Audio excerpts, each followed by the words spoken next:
Aussie Beach TV. You're watching Aussie Beach TV.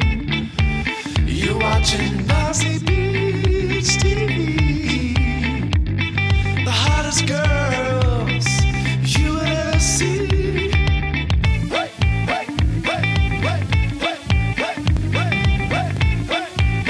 So Ian, can you give us a bit of information? What do you think, in your own words, the New World Order is all about? New World Order, that's a very, very good question. It's also a tough question because a lot of people say, well, so who is the New World Order? Who are the New World Order? Who are the people? Well, you know, that's a very, very long debate. The reality is that there is an agenda, there's an overriding agenda, and there are certainly a small cabal of people who believe themselves, in my opinion wrongly, to be the rightful rulers of a planetary fiefdom. And it's not about money, because they've got all the money they could ever want, and if they want more they can just print it anyway. Yeah. It's about power, it's about the total control of the planet. And one of the things that they believe is that they have to tell us what they're planning to do. Because they believe that their occult belief system is that if they tell us and then we just don't react, we just ignore it, they take that as a mandate then to pursue their agenda. So you know, everything that is occurring is out there in the public domain. I actually don't talk about anything that isn't supported by documentation that people can find for themselves. Okay. Now I appreciate, you know, they do have to look for it, and they're not necessarily going to find it all in one document. And you know, really, that's what I and many others in the alternative community try and do. We try and, you know, give people some insight as to where they can go and look for this stuff, and then they'll have to pull the pieces of the jigsaw together for themselves. But ultimately, if people want a very, very quick insight into the agenda of the New World Order, then they should Google Georgia Guidestones. That's Georgia, as in the state of Georgia. Because in 1982, a mysterious granite Stonehenge appeared in Elbert County, Georgia, in the United States of America. Nobody knows who put this henge there, Okay. but it's attributed to a mysterious R.C. Christian. But on this henge, in, I believe it's 8 modern languages and 8 ancient languages, are the goals and objectives of the New World Order. And the first objective is maintain humanity at 500 million in balance with nature. Now, if we're to believe the official statistics that the population of the planet is somewhere in the region of 7 billion, that means that basically what they're looking to do is cut the population to 1/14 of what it is today. The hottest girls you will ever see.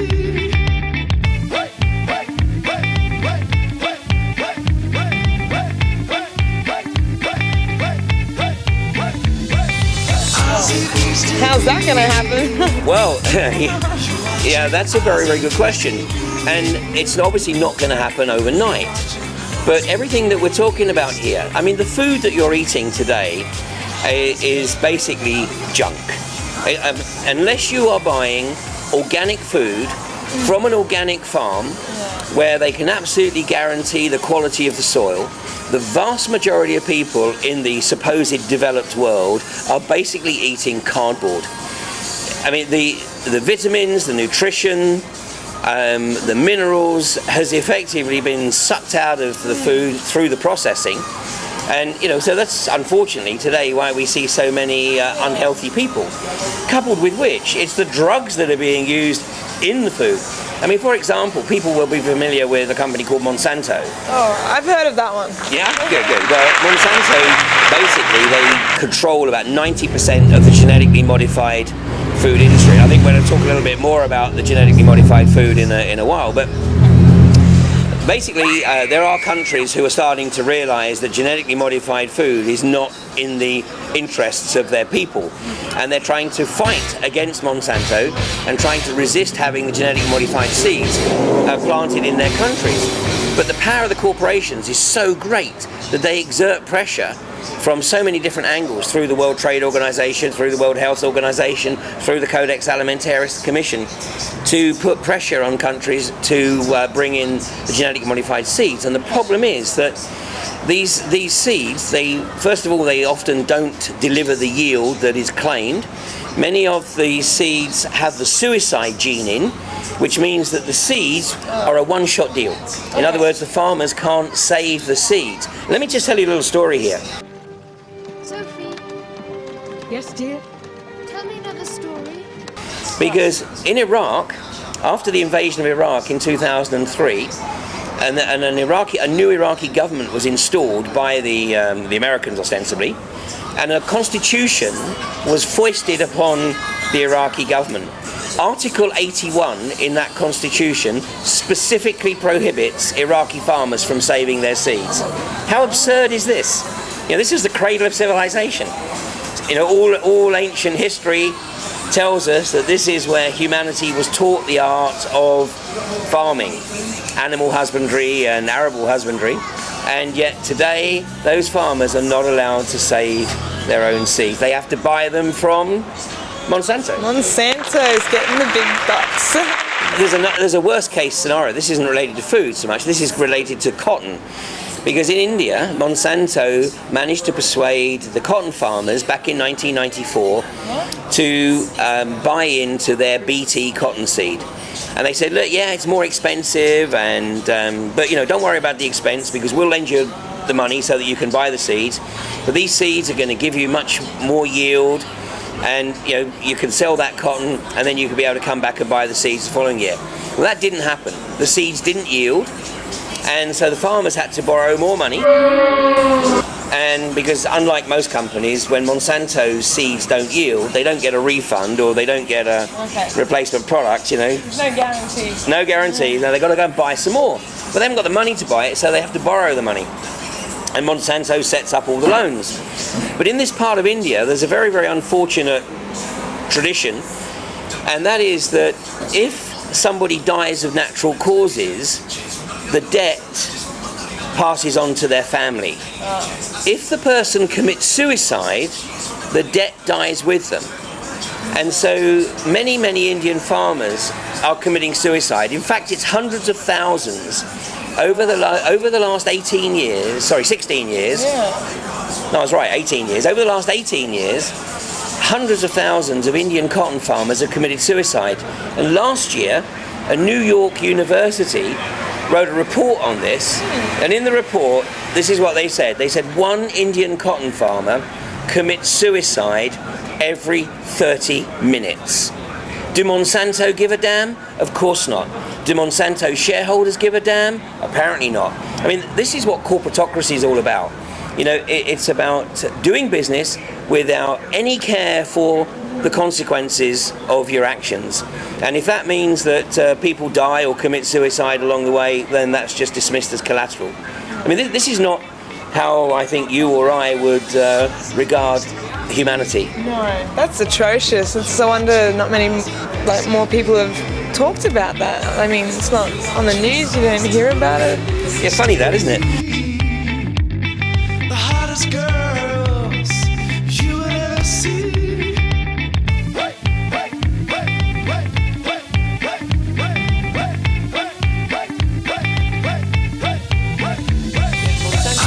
Enormous power.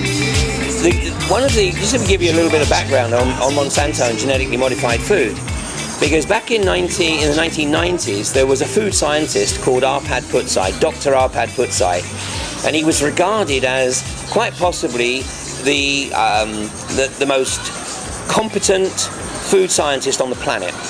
He built up a reputation over 30 years. He worked with an organisation called the Roa Institute in Aberdeen. And back in the early 1990s, he actually went on record and he said, yeah, you know, it's quite possible genetically modified foods could be, you know, a great saviour for humanity, and, you know, he was prepared to give it his support. But after 6 years of research, he made the observation, he said genetically modified foods have no place in the human diet. And with his research at the Rowe Institute, primarily on rats, because apparently the metabolism of rats is very similar to that of humans. Okay. Yeah, apparently. But obviously it happens much quicker. Yeah. But what he discovered was that the genetically modified foods were causing terrible damage to the stomach linings of the rats, and then of course causing horrendous health problems for the rats. So in 1998, Arpad Putzai went on to a BBC documentary program, and he said exactly that. He said genetically modified foods should not be permitted to enter the human food chain. The following day, Monsanto called Bill Clinton. Bill Clinton called Tony Blair, who was the Prime Minister of the UK at the time. Tony Blair called the head of the Rowe Institute, and Arpad Putzai was fired. That's the power of the corporations. Wow. So, as Arpad Putzai himself says, one day you're the world's leading authority on food safety, and the next day, because you've challenged the corporations, your career is trashed. That's incredible. That really blows me away. I don't know what to say. You watching Aussie Beach TV, the hottest girls you will ever see.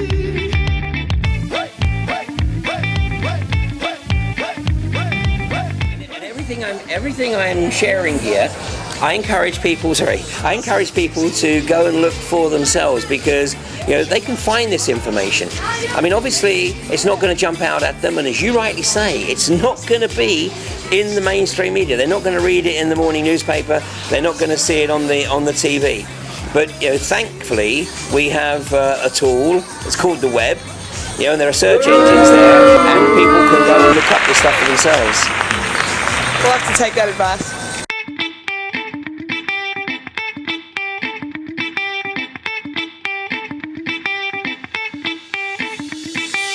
Aussie Beach TV. You watching Aussie Beach TV. You watching Aussie Beach.